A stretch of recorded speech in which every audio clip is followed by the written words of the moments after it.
Jessore board 2019 সালের 2 নম্বর অঙ্কটি করছি। সেটি হচ্ছে তানজিম লিমিটেডের নিম্নোক্ত রেওয়া মিল 2018 সালের 31 ডিসেম্বর তারিখে প্রস্তুত করা হয়েছে। একটি রেওয়া মিল দেয়া আছে, কিছু সমন্বয় দেয়া আছে। প্রশ্ন হচ্ছে ক নাম্বার, আগুনে বিনষ্ট পণ্য বাবদ কত টাকার ক্ষতি হিসাবভুক্ত করতে হবে তা দেখাও। অর্থাৎ প্রতিষ্ঠানের কিছু পণ্য আগুনে নষ্ট হয়ে গেছে, তো নষ্ট হয়ে যাওয়ার ফলে প্রতিষ্ঠানের কত টাকা ক্ষতি হয়েছে সেটা বের করব। ওকে,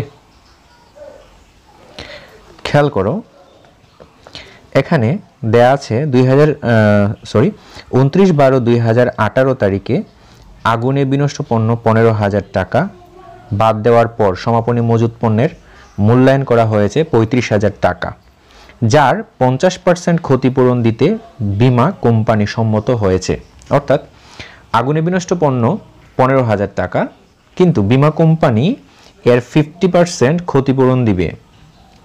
তার মানে প্রতিষ্ঠানের অ্যাকচুয়ালি কিন্তু 15,000 টাকা ক্ষতি হয়নি, এর 50% বীমা কোম্পানি দিয়ে দিবে। তার মানে বাকি 50% ওই প্রতিষ্ঠানের ক্ষতি হয়েছে। ওকে, তো আমরা লিখব আগুনে বিনষ্ট পণ্য বাবদ ক্ষতির পরিমাণ নির্ণয়। আগুনে বিনষ্ট পণ্য বাবদ হিসাবভুক্ত ক্ষতির পরিমাণ। প্রথমত আগুনে বিনষ্ট পণ্য কত টাকার হয়েছে? আগুনে বিনষ্ট পণ্য 15,000 টাকার।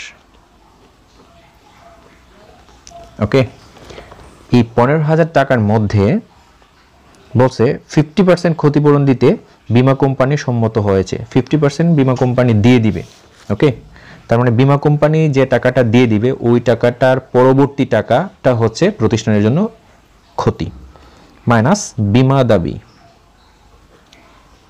বীমা দাবি হচ্ছে 15,000-এর 50%,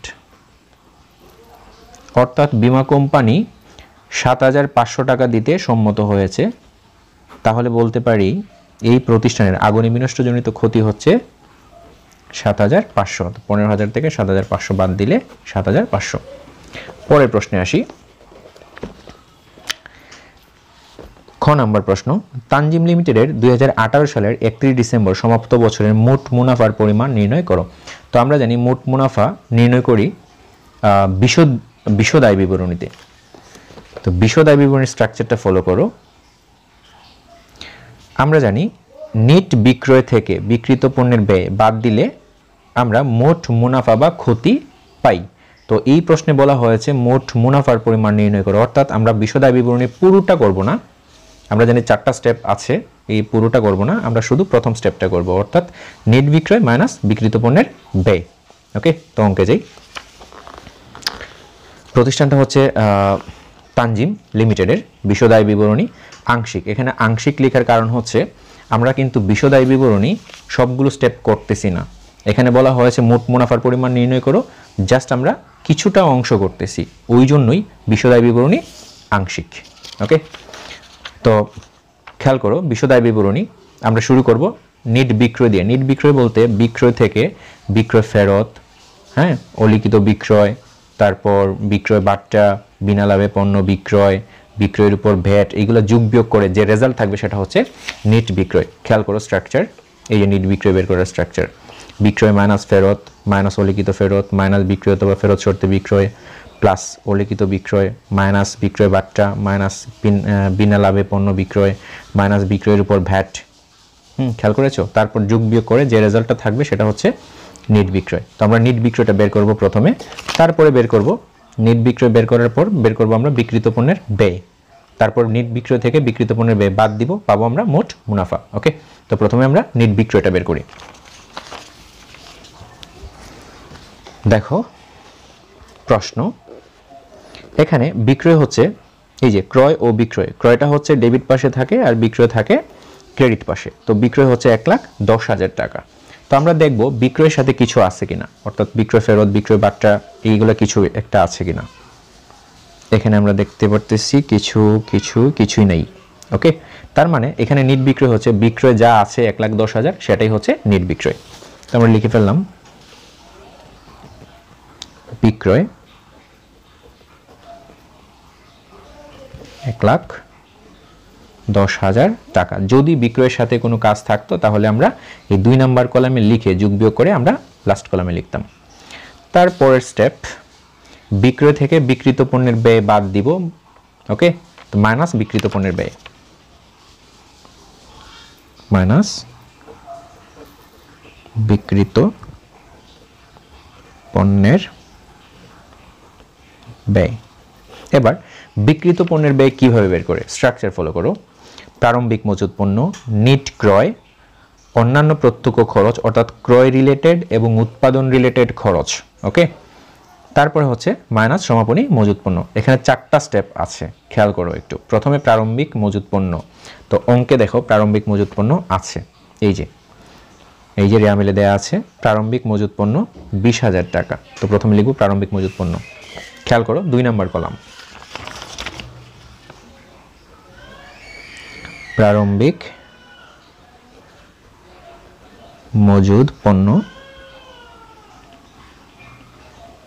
20,000। তারপর হচ্ছে নিট ক্রয়। নিট ক্রয় কিভাবে বের করব, খেয়াল করো স্ট্রাকচার।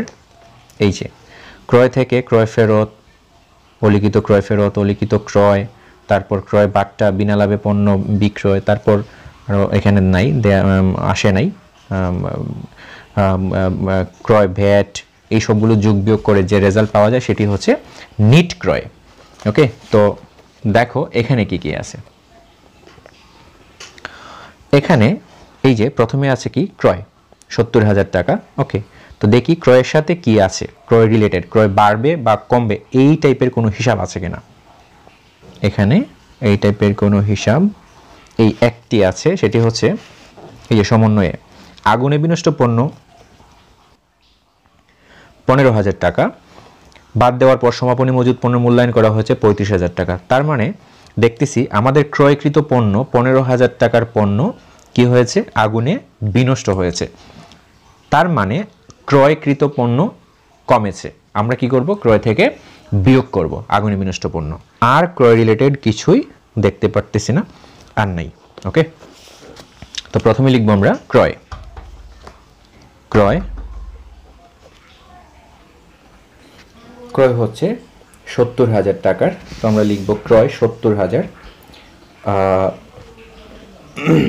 কিছু যোগ বিয়োগ, ক্রয়ের সাথে যদি যোগ বিয়োগ কিছু করার না থাকে তখন আমরা দ্বিতীয় কলামে লিখব, যদি কিছু থাকে প্রথম কলামে লিখব। এখানে একটি জিনিস আছে, একটি হিসাব, সেটি হচ্ছে আগুনে বিনষ্ট পণ্য। তো বিয়োগ আগুনে বিনষ্ট পণ্য। আগুনে বিনষ্ট পণ্য হচ্ছে 15,000 টাকার। ওকে, তাহলে বলতে পারি নিট ক্রয় হচ্ছে 55,000 টাকা। পরের স্টেপ দেখো, প্রারম্ভিক মজুদ পণ্য লিখলাম, নিট ক্রয় লিখলাম, আর ক্রয়ের সাথে রিলেটেড খরচ কি কি। ক্রয়ের সাথে রিলেটেড খরচ হচ্ছে মজুরি, তারপর হচ্ছে ক্রয় পরিবহন, জাহাজ ভাড়া, এইগুলো।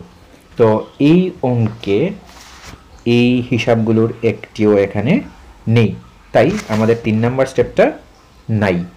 ওকে, তাহলে কি করব, আমরা এই দুইটা যোগ করব। যদি থাকতো তাহলে 3টা যোগ করতাম, 3টা যোগ করে সমাপনী মজুদ পণ্য মাইনাস করলেই বিক্রিত পণ্যের ব্যয় পাওয়া যায়। ওকে, যেহেতু এই প্রত্যক্ষ পরিচালন ব্যয় নাই, তাহলে এই দুটি যোগ করব, করে সমাপনী মজুদ পণ্য বিয়োগ করব।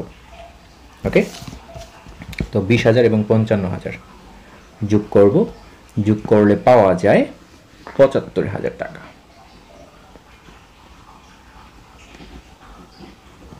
ওকে, আচ্ছা, এটার একটি নাম আছে, সেটি হচ্ছে বিক্রয়যোগ্য পণ্যের ব্যয়। ওকে, লিখতে পারো, না লিখলে কোনো প্রবলেম নেই।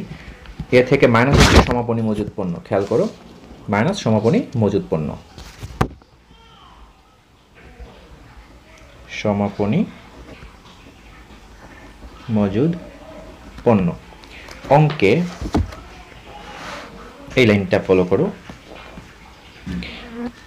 29/12/2018 তারিখে আগুনে বিনষ্ট পণ্য 15,000 টাকা বাদ দেওয়ার পর সমাপনী মজুদ পণ্যের মূল্যায়ন করা হয়েছে 35,000 টাকা। অর্থাৎ এই সমাপনী মজুদ পণ্যের মধ্যে আগুনে বিনষ্ট পণ্যটা নাই, অলরেডি বাদ দেওয়া আছে। যদি থাকতো আগুনে বিনষ্ট পণ্যটা যদি সমাপনী মজুদ পণ্যের মধ্যে থাকতো, তখন আমরা সমাপনী মজুদ পণ্য থেকে এই 15,000 টাকা বাদ দিয়ে লিখতাম। যেহেতু ওরা বাদ দিয়ে 35,000 টাকা দিয়ে দিয়েছে, সেহেতু সমাপনী মজুদ পণ্য যা আছে তাই, অর্থাৎ 35,000 টাকা। সমাপনী মজুদ পণ্য 35,000।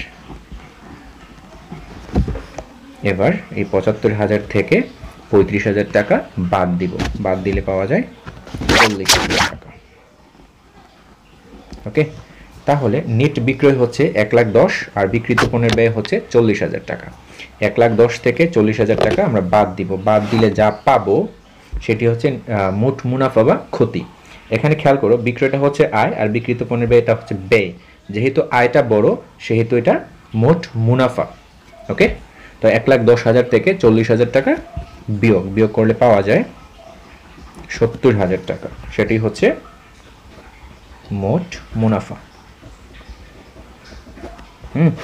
যদি বিক্রিত পণ্যের ব্যয়টা বড় হতো তখন আমরা লিখতাম এটা মোট ক্ষতি। তো আমাদের প্রশ্নে চাওয়া হয়েছিল যে মোট মুনাফা বা ক্ষতির পরিমাণ নির্ণয় করো, সো আমরা বের করে ফেলেছি। খ নম্বর কমপ্লিট। ওকে, এবার আসো গ নম্বরে। গ নম্বরে বলা হয়েছে তানজিম লিমিটেডের 2018 সালের 31 ডিসেম্বর তারিখে মোট সম্পদ ও দায়ের পার্থক্য নির্ণয় করো। তো আমরা জানি সম্পদ দায় এগুলো থাকে কি আর্থিক অবস্থার বিবরণীতে। ওকে, আর্থিক অবস্থার বিবরণীর দুটি পার্ট, প্রধানত দুটি পার্ট। একটি হচ্ছে সম্পদসমূহ, এই যে আর্থিক বিবরণী, আর্থিক অবস্থার বিবরণী। একটি হচ্ছে সম্পদসমূহ একটি পাশ, আর অন্য একটি পাশ হচ্ছে শেয়ার মালিকানা সত্ত্ব দায়সমূহ বা মালিকানা সত্ত্ব দায় সমূহ। এখানে প্রশ্ন করা হয়েছে যে মোট সম্পদ ও দায়ের পার্থক্য, অর্থাৎ আমরা পুরোটা করব না, শুধু করব কি সম্পদ করব এবং ওইদিকে মালিকানা সত্ত্বটা করব না, শুধু দায়টা করব। তো এখানে দায় বলতে দীর্ঘমেয়াদী দায় এবং চলতি দায় ও ভবিষ্যৎ ব্যবস্থা, এই দুইটি পার্ট করব। ওকে, আর এই যে শেয়ার মূলধন এবং সঞ্চিত উদ্বৃত্ত, এই দুটি হচ্ছে মালিকানা সত্ত্ব। ওকে, এটা করার জন্য বলে নাই, আমাদেরকে বলা হয়েছে সম্পদ এবং এই দায় এর পার্থক্য বের করব। প্রথমে সম্পদের যোগফল বের করব, তারপর দায়ের যোগফল বের করব, তারপর সম্পদ থেকে দায় বিয়োগ করব, বিয়োগ করে পার্থক্যটা বের করব। ওকে, তো অঙ্কে যাই। প্রথমে আমরা লিখি সম্পদ সমূহ। খেয়াল করো, গ নাম্বার সম্পদ ও দায়ের পার্থক্য নির্ণয়। প্রথমে আমরা লিখি সম্পদ সমূহ, সম্পদের যোগফলটা বের করি আমরা। ওকে, স্ট্রাকচারটা ফলো করো। সম্পদের পাশে স্টেপ এখানে দেয়া আছে চারটি। একটি হচ্ছে স্থায়ী সম্পদ, অন্যটি বিনিয়োগ, চলতি সম্পদ, অসমন্বিত ব্যয়, চারটি। তো আমরা দেখব এই স্থায়ী সম্পদ। প্রথমে স্থায়ী সম্পদ কি কি আছে। স্থায়ী সম্পদ,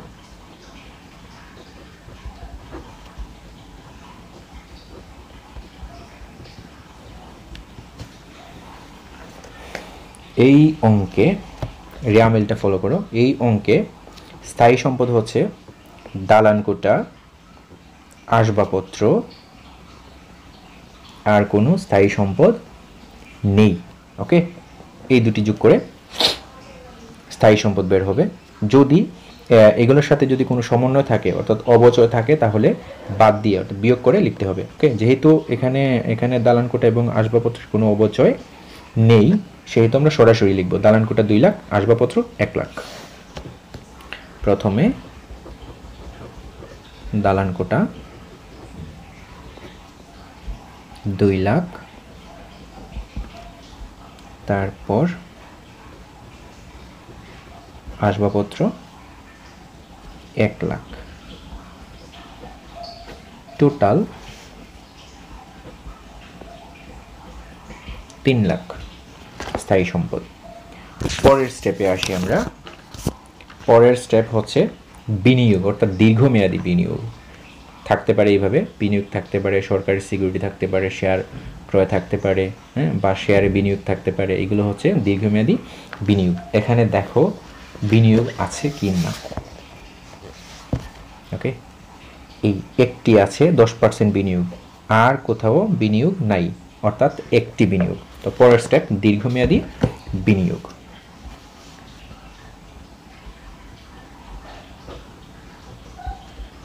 দীর্ঘমেয়াদী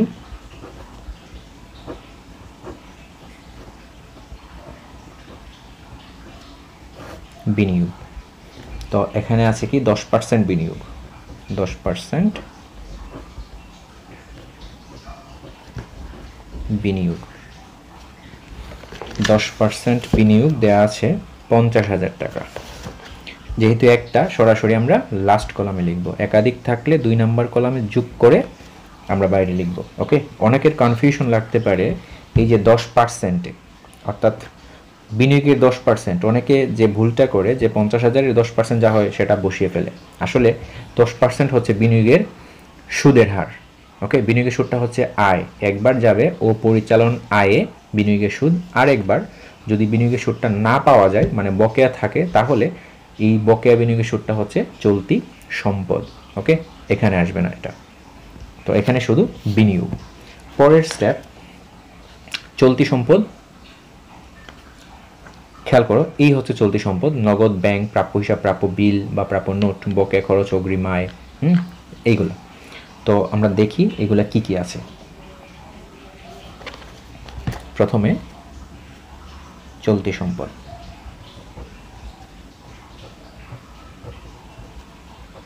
চলতি সম্পদ, দেখো চলতি সম্পদ কি কি আছে।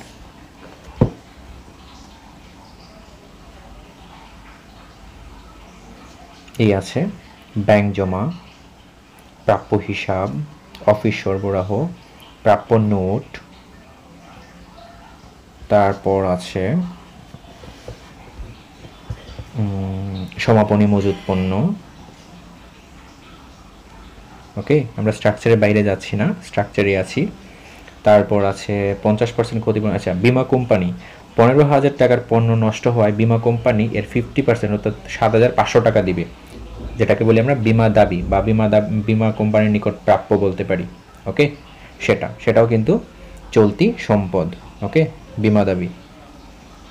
আর কোনো চলতি সম্পদ এখানে নাই, তবে কিছু কাজ আছে, আমি কাজগুলো করার সময় বুঝিয়ে দিচ্ছি। প্রথমে হচ্ছে ব্যাংক জমা। ব্যাংক জমা হচ্ছে 35,000 টাকা। ওকে, তো লিখব ব্যাংক জমা।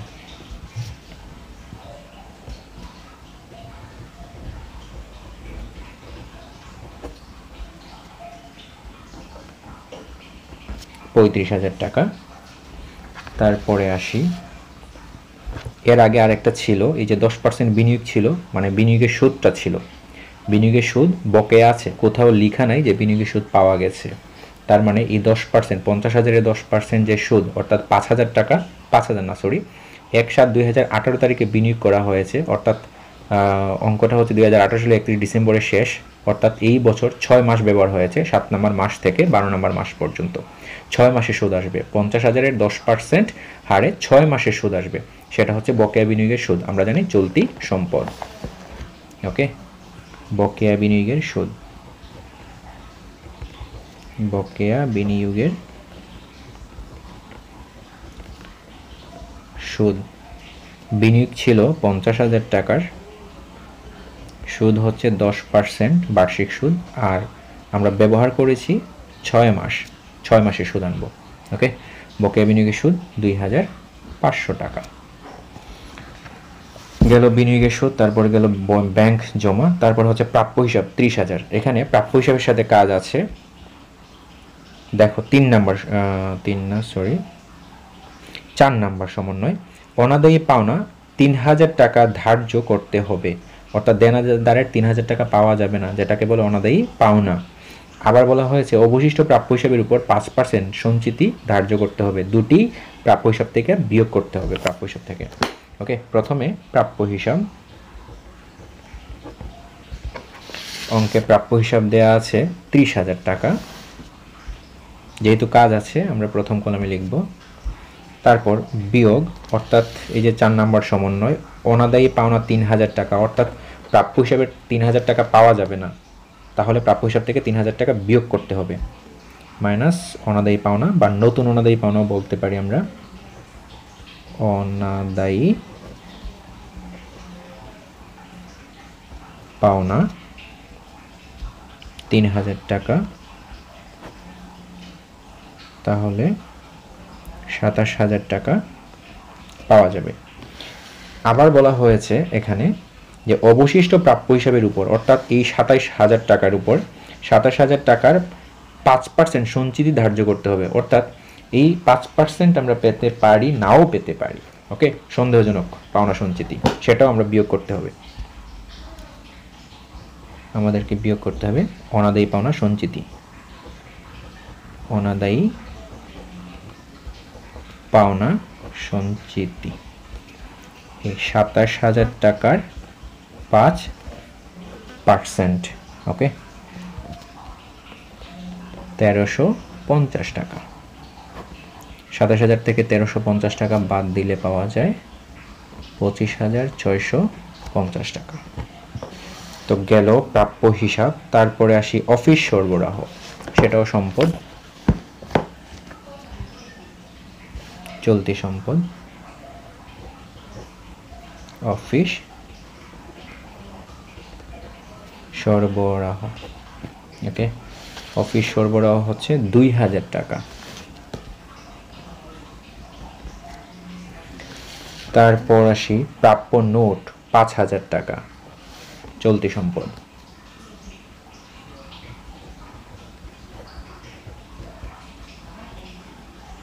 প্রাপ্য নোট 5,000 টাকা। তারপর দেয়া আছে আগুনে নষ্ট হয়েছিল 15,000 টাকা, কিন্তু বীমা কোম্পানি 50% দিয়ে দিবে, যেটাকে বলে বীমা দাবি বা বীমা কোম্পানির নিকট প্রাপ্য। ওকে, সেটা হচ্ছে চলতি সম্পদ।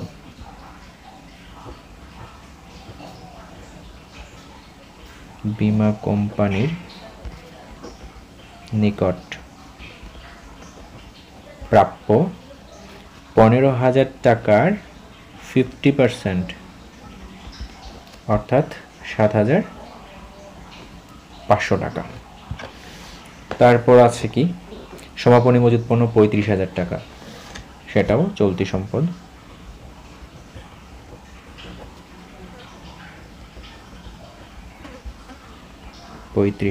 টাকা। আর কোনো চলতি সম্পদ নাই, আমরা চলতি সম্পদ যোগ করে ফেলবো এতটুকু। টোটাল চলতি সম্পদ হচ্ছে 1,12,650 টাকা।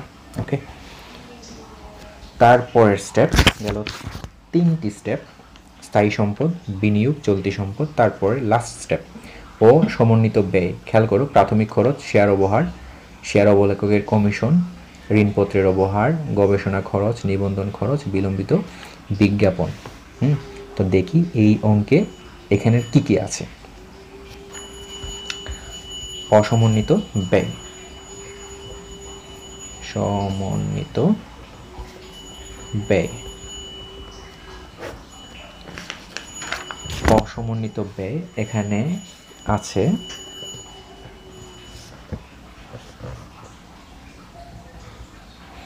অবলেখকের কমিশন 1টি, শেয়ার অবহার 2টি, আর নাই। ওকে, তো অবলেখকের কমিশন আছে 7,000 টাকা, অবলেখকের কমিশন 7,000, আর আছে শেয়ার অবহার 3,000 টাকা।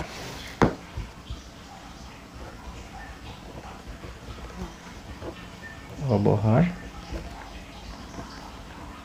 3,000, টোটাল 10,000 টাকা। তাহলে মোট সম্পদ হচ্ছে স্থায়ী সম্পদ, দীর্ঘমেয়াদী বিনিয়োগ, চলতি সম্পদ এবং অসমন্বিত ব্যয়, এই 4টির যোগফল হচ্ছে মোট সম্পদ। ওকে, মোট সম্পদ হচ্ছে 4,72,650। ওকে, এটা হচ্ছে মোট সম্পদ। এবার বের করব দায়, মোট দায়, তারপর পার্থক্য। ওকে, তোমরা লিখব দায় সমূহ, দায় সমূহ। দায় সমূহ বলতে দীর্ঘমেয়াদী দায় এবং চলতি দায়। দীর্ঘমেয়াদী দায় হচ্ছে ঋণ, খেয়াল করো, এখানে আছে স্ট্রাকচারে আছে শেয়ার মালিকানা সত্ত্ব দায়সমূহ, আমরা শুধু দায়সমূহ লিখব, অর্থাৎ দীর্ঘমেয়াদী দায় এবং চলতি দায়। দীর্ঘমেয়াদী দায় যদি ঋণ থাকে সেগুলো লিখব। ওকে, দেখি আমরা দীর্ঘমেয়াদী দায় আছে কি না। এই অঙ্কে দীর্ঘমেয়াদী দায় নাই। তারপরের স্টেপ চলতি দায় ও ভবিষ্যৎ ব্যবস্থা। এখানে এটা এই অঙ্কে আছে চলতি দায় ও ভবিষ্যৎ ব্যবস্থা। আমি লিখি চলতি দায় ও ভবিষ্যৎ ব্যবস্থা। চলতি দায় ও ভবিষ্যৎ ব্যবস্থা। চলতি দায় হচ্ছে ও ভবিষ্যৎ ব্যবস্থা হচ্ছে প্রদেয় হিসাব, বকেয়া বেতন মানে বকেয়া যে কোনো খরচ, তারপর অগ্রিম যে কোনো আয়, দাবিহীন লভ্যাংশ বা দাবিমুক্ত লভ্যাংশ, তারপর হচ্ছে ব্যাট চলতি হিসাবের যদি ক্রেডিট উদ্বৃত্ত থাকে, তারপর কল্যাণ তহবিল, দুস্থ তহবিল, প্রস্তাবিত লভ্যাংশ, ব্যাংক জমাতিরিক্ত ইত্যাদি। ওকে, স্বল্পমেয়াদী দায়গুলি হচ্ছে চলতি দায়। তো এখানে দেখি কি কি আছে চলতি দায়। এখানে আছে প্রদেয় হিসাব একটা, প্রদেয় নোট দুটি, এখানে নাই। এই যে 3 নাম্বার সমন্বয়, নতুন আয়কর সঞ্চিতি 20,000 টাকা রাখতে হবে। এখানে কিছু কথা আছে, আমি লেখার সময় বলে দিব। আচ্ছা, প্রথমে লিখি আমরা প্রদেয় হিসাব 25,000 টাকা।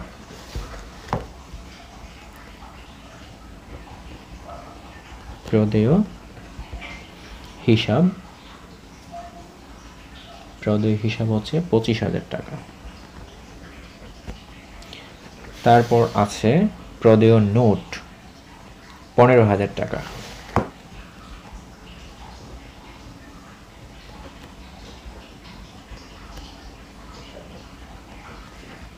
যে জিনিসটা বলতে হবে সেটি হচ্ছে এই আয়কর, নতুন আয়কর অর্থাৎ সমন্বয়ে যে আয়কর থাকবে সেটি হবে চলতি দায়। ওকে, এখানে লিখব। কিন্তু রেওয়া মিলে যে আয়কর থাকবে বা আয়কর সঞ্চিতি থাকবে, যদি আয়কর সঞ্চিতি থাকে, যে আয়কর সঞ্চিতি আয়কর, এগুলা আর্থিক অবস্থার বিবরণীতে আসবে না, শুধু সমন্বয়ের আয়কর এবং আয়কর সঞ্চিতি আসবে। ওকে, তো নতুন আয়কর সঞ্চিতি হচ্ছে 20,000 টাকা। আয়কর সঞ্চিতি 20,000 টাকা। টোটাল 60,000 টাকা। তাহলে মোট দায় কত? 60,000 টাকা। এটা হচ্ছে মোট দায়। আমাদেরকে প্রশ্ন করা হয়েছে যে মোট সম্পদ ও দায়ের পার্থক্য নির্ণয় করো। ওকে, তো আমরা পার্থক্যটা বের করব। তো পার্থক্য